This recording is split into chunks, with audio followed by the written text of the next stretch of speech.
We have a 2016 pickup truck with the infamous check engine light, and we have no idea what's going on. So why don't you join us on Tech Garage today as we scan it, diagnose it, and repair this Ram.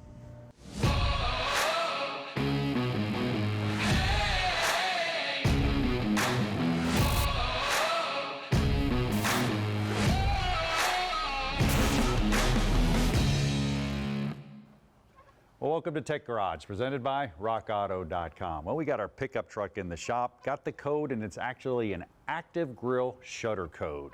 We've never even had that here at Tech Garage, so this is going to be interesting.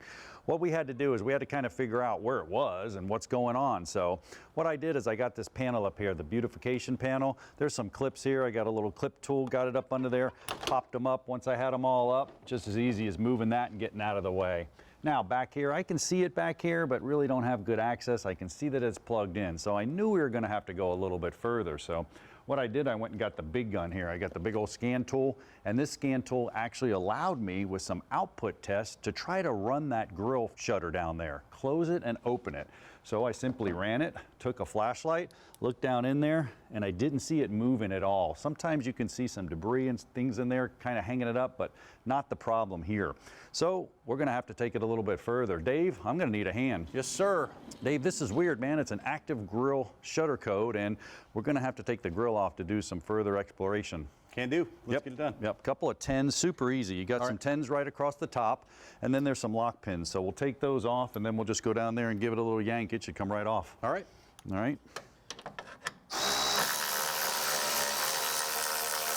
This is kind of wacky because this is a code you wouldn't have even seen 10 years ago. No, I mean, you wouldn't see it 10 years ago because it has to do with that CAFE, that corporate average fuel economy, and they're trying to raise the numbers. And these big pickup trucks, they're not very aerodynamic. So what does a grille shutter do?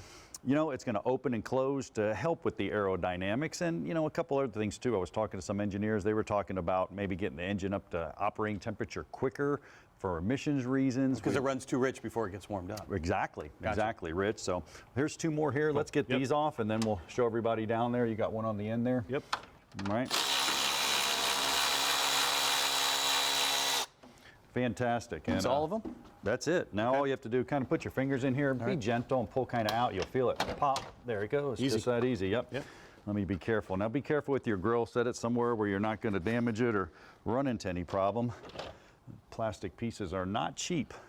Usually when we see one of these, you got a broken fin or something like that, and it looks like everything's good here. Or sometimes these come popped out from the back, and it'll hang shut or it'll hang open, and that you'll have big problems. But it doesn't look like we have that at all. Man, you should have come in here earlier. I didn't even know what it was. Pretty cool. No, yeah, absolutely. These things here, they're actually look like they're intact. They're not flopping around. I know that's a problem. We're going to have to get to that connector back here. So there's a couple of 15s right here, Dave. I think we'll go ahead and pull those. Just switch over to that. We'll get that pulled out. All right. And then down below, there's some 10s, I believe, holding that thing in way down there low. All right. So let's get these two pulled out right here, and then we'll go from there.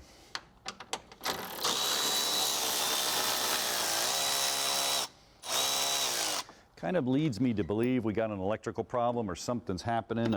We're going to have to check voltage. We're going to have to check power and ground down there, just due to the fact that it's not moving at all. And the code kind of indicates. Sometimes it won't set a code when things are hung up in there, and that's not our problem. I know you don't get these very much, but what kind of things can go bad if the shutter goes bad? Well, that's a good point. I mean, you know, if it's closed when it's not supposed to be closed, we could create an overheating problem. Or actually have the air conditioning condenser right here. So we want airflow across that. So we're going to close it at some predetermined times, Dave. I mean, it's real simple. Cool. We got two down there. What we'll do is, Dave, we'll pull those off. We'll take a short break, and when we come back, we'll you know what we'll do? We'll take a look at it on the table. That's going to be really cool. I'll show you some of those things we talked about, along with why we actually have one. Talk about open, rich conditions. You don't want to miss it. We'll be back with more Tech Garage, presented by rockauto.com.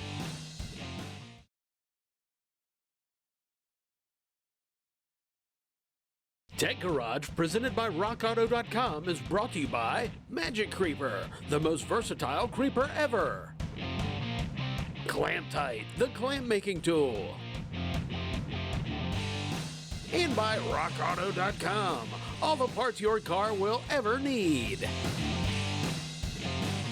Welcome back to Tech Garage, presented by rockauto.com. Now we're suspecting our grill shutter's not operating at all, but you may have this condition. Sometimes debris or road debris gets in there and knocks one of these little fins off. This thing pops up right here. You may be able to just come down here, line them back up, and pop it right back in, and then you're good to go. Make sure it's running, make sure it's working, make sure your code goes away. Now, all about that grill shutter. Manufacturers today are trying to get their cars super efficient. How do they do that? Well, it's all about that command corrects condition, CCC. Down here we have an engine computer, an ECM, and over here we have an actual oxygen sensor. So they're going to work together, and what's going to happen is the car is going to be super efficient. Well, if I have a lot of condition down here, which is a rich condition, that means there's a ton of fuel, then the computer is going to command this injector right here to shut off. Go lean, that's the command. Rich condition, go lean. Vice versa, I'm down here and I'm super lean. I don't have a lot of gas, I have a lot of air in the exhaust. Computer says, hey, go rich. He opens up the pulse width modulation, we put more fuel in there, make it a long short of it, we're running nice and efficient. You can look at the graphic right here, it's pretty cool. It all starts at the engine. Then it goes over to the oxygen sensor, which is the condition, gets fed back to the computer, and then from the computer it goes up to the injector. Super simple. Another way they do it, the coolant system. They're going to heat it up really, really fast and try to get the engine hot because of a term called open or closed loop. Open loops, when you start your car, it's going to run very rich, and it's going to run rich for a while because we want it to run rich. We want to get it in gear and go, no hesitations. Now, we want to get into closed loop, which is predetermined numbers when we start using that oxygen sensor and computer together. Open loop is just predetermined numbers, boom, rich. All right, so we want to get it to closed loop. We can do it with electronic thermostats. We can get the engine hot. Now, even better yet, we went to what's called heated oxygen sensors. This is pretty cool because it takes 600 degrees Fahrenheit for these things to work. So you see this one right here? This is a 2-wire sensor. Now, a 2-wire sensor is an old school sensor. There's no heater circuit. If you have a 4-wire sensor like this one right here, that means you have a heater circuit. We'll take a look at this graphic. It's a totally different circuit, and it simply just gets it hot, and it gets it hot quick. Why? So it starts operating quicker, and the car's more efficient. Speaking of efficient, well, Dave and Josh are knocking it out over there. They are super efficient. Let's check in with them. Well, we did just as John suggested. We ran the active test, wasn't working. And we know from earlier that the fins are intact. Everything looks good there. We checked for debris. There's no debris in there, Josh. So what do we do now? That leaves us one last test. Let's make sure everything from the grill shutter back is operational. The way we do that, let's just check voltage. Okay. So first thing, yeah, if you can go ahead and unplug the connector back there, it'll be a little bit easier for you. All right. Yep. Let's go ahead. I'll set this aside. All right. Now, next thing we need to do, you got your connector here. Second pin and fourth pin, we're going to test for voltage at the second pin and our ground on the fourth pin. So if we have a voltage on our DVOM, that shows we have good voltage, good ground. So that leaves one thing that could be wrong. That is the grill shutter itself. Absolutely. And we have one on hand just in case this happens. It's always good to be prepared. Got this one from rockauto.com. Looks just like the original, and we'll throw it on here. And Awesome. It plug even her has in. the stuff on the back where you route the wires. Perfect. And we're going to snap this in. Awesome. I have Trip inside the vehicle. We're going to crank the truck up. Go ahead, Trip. Now what we have, we're going to operate the active grill shutter test just like John did earlier. Okay. Right here on the scan tool. All right, it's closing. Is it closing? Yep, love it. Well, everything's looking really good, so all I have to do is install this and zip everything back up. We're good to go. Perfect. Let's do it. I love it. Well, stay tuned. Got lots more for you. Got a really hot topic next. We're going to boil some brake fluid right here on Tech Garage, presented by rockauto.com. Thank you for tuning in to Tech Garage. We hope you're enjoying the show because we have a great time making it. You can see some really fun behind-the-scenes stuff on our Facebook page every single week. And if you've missed an episode from this season or any other, head on over to the Masters Entertainment Group website or YouTube page to get caught up. Keep it in park because Tech Garage returns right after this.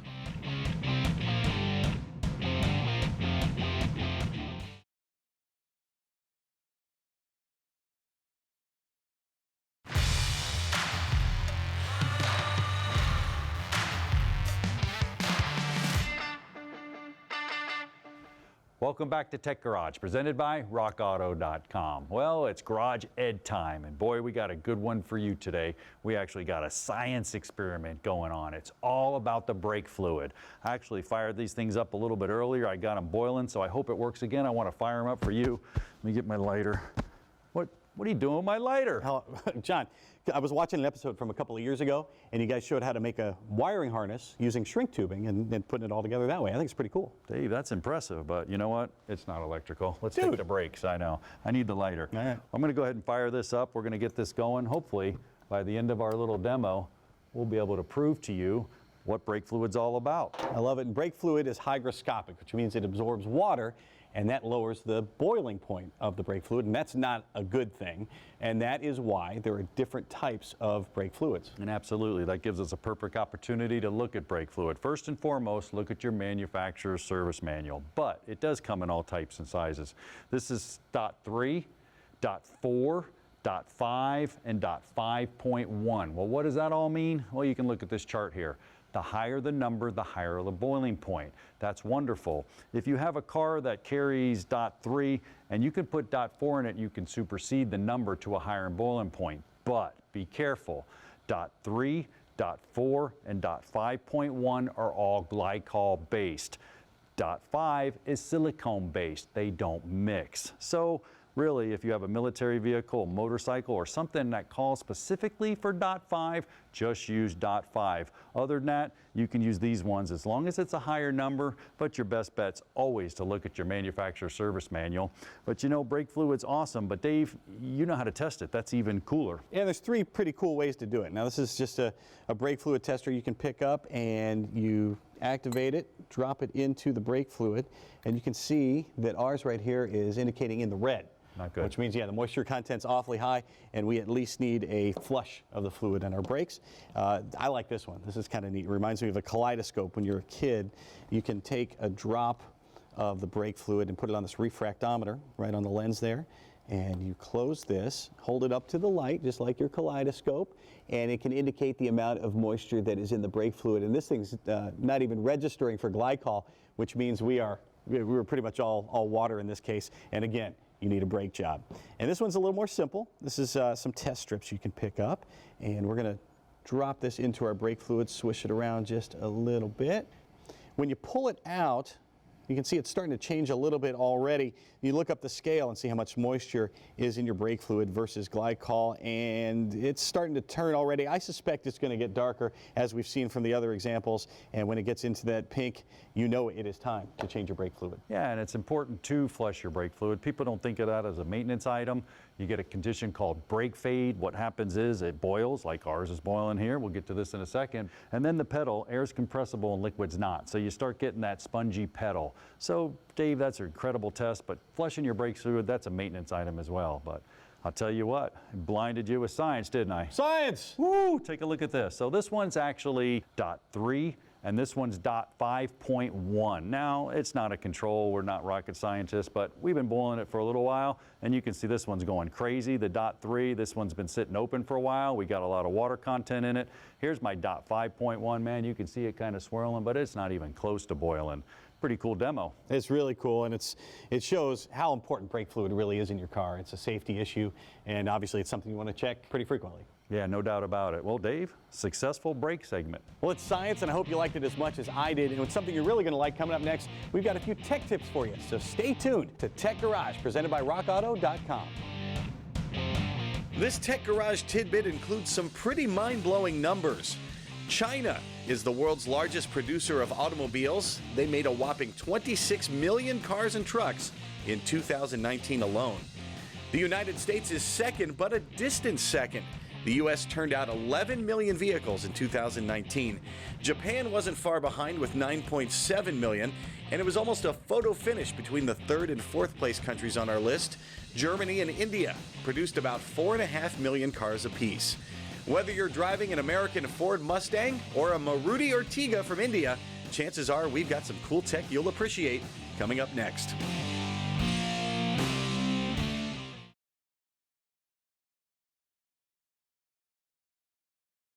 Tech Garage, presented by rockauto.com, is brought to you by Custom Auto Sound, the originator of classic car OEM fit radios since 1977. NH Oil Undercoating, the official oil-based rust prevention system. And by RockAuto.com, all the parts your car will ever need. Welcome back to Tech Garage, presented by RockAuto.com. Settle in because it's one of our favorite segments, the Master Tech Tip. And you know what? If you have a tech tip you want to share, just go to our social media and post it there with that hashtag MTTT. We'll take a look at your tech tip as well. This one's all about new technology, man. We love new technology here at Tech Garage, and I want to start out with this cool engine that has a lot of new technology. And let's start with direct injection. A lot of this stuff's been around a while, but it's pretty cool how it works. Direct injection is right here. There's a pump right here that actually drives in an actual elliptical right here that's going to pump it, and you can follow it down. You can see the steel fuel lines going down here. Now, diesel's done that for years, but gasoline engines are starting to do it. Also, direct injection right down into the cylinder, man. Perfect atomization, super high pressures. Tech tip, don't mess with that system until you either follow the manufacturer's specification or you wait a given time to where it actually starts to depressurize. But that could be very dangerous. You're talking about a laser cutter there with liquid, that's gasoline. So don't mess with that unless you're looking at the service manual. Another one right here, this is pretty cool. Variable valve timing. What's variable valve timing? Well, we've seen it before on Tech Garage, but it's pretty cool. Watch this. So you got a camshaft in here with this phaser. And what happens is oil injects in this phaser and it actually moves the camshaft to the right or to the left. Why would I want to move the camshaft? Well, I can get that optimal timing all the time as I'm going down the road.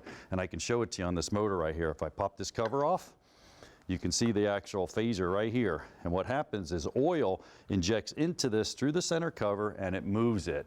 Another tech tip for you. I said oil injects into it. So I'm going to pull this out here.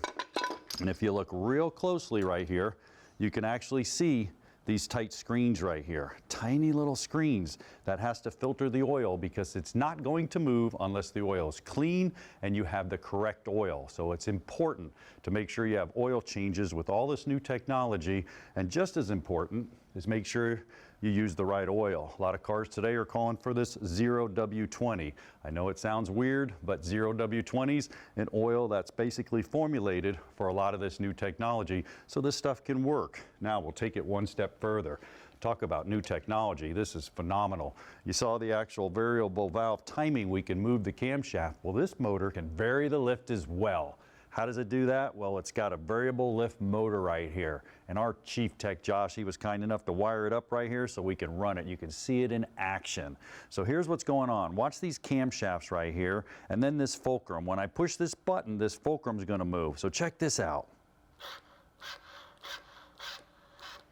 And what's happening when it does that, you're actually varying the lift. The valve's opening further. Now, why do you want to do that? Well, an engine kind of acts like a human. If you're running real fast, so it's actually gasping for air. The valve's going to open further and allow more air-fuel charge in it, bigger bang. Now, we don't need to do that at an idle, so we can have the valve not open so far, and then guess what? You don't get as much charge in there, but it runs optimal, either at low speeds or high speeds. So not only did we take VVT, variable valve timing, we moved the camshaft, we take VVL, variable valve lift, and we changed the lift of the camshaft, and man, we got the performance second to none. That's new technologies.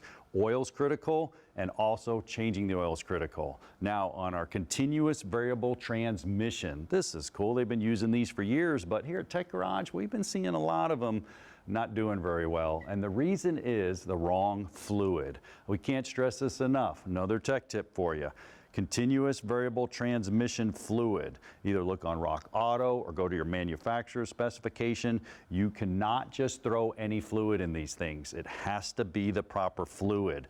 Once you get that in there, you're going to be good. I remember the old days we would just put thicker oil in, or we would put transmission fluid in the power steering pumps. You can't do that anymore. This new technology, man, it takes the optimal fluid because it's the optimal technology. Then there's the electric vehicle. Man, we went all the way from new technology to electric. Speaking of electric, boy, Dave's electrifying, and so is Tom. Let's check in with them. Well, John, technology is changing all the time on cars today. And Tom, that's a huge job for you. How do you guys at rockauto.com keep up with that? Our part manufacturers are always watching what's breaking, what's failing. Like the grill louvers, the grill shutters are getting to be 10, 15 years old on some models, so they're being damaged by road debris just over time, wearing out all those little louvers. So yeah, they manufacture replacement parts, often better than the originals, and we stock them. Now, I would think a part like this would be something that's dealer only, but you guys actually have it in stock. Yeah, we have the complex assemblies, the computers, the little black boxes. We often have the original brands that the manufacturer used. Oh, that's really cool. And when you're talking brands, of course, you have your Chrysler here. If you want to stay true to your brand, you guys can also cover emblems for my vehicle. Yeah, we have emblems, bodywork type emblems stick on the outside. You know, Hemi if you got a Chrysler. Even back to the old 60s cars, we'll have replacement door sills and emblems to do restoration work. Well, if you have a classic car, if you have a brand new car, whatever it is, your project starts and ends with rockauto.com. Well, another win here at Tech Garage. We got to see some new technologies on our Master Tech Tip and on our new Dodge pickup truck. Yeah, that grill shutter looks great. It was easy to diagnose, easy to change out, and it solved a big problem. It did, you know, and then all you did is clear the codes, took it on a test drive, come back, make sure it's working. It's working great, man. This truck is fixed, Dave. I love it, and that is a good way to cap off the show because we're out of time, John. We sure are. You know, we want you to join us next week, though, right here from Tech Garage Luxurious Studios at Chipola College, presented by rockauto.com. See ya. Production assistance for Tech Garage is provided by Chipola College, located in Marianna, Florida. Founded in 1947, Chipola was ranked recently as one of the top 3 community colleges in the United States.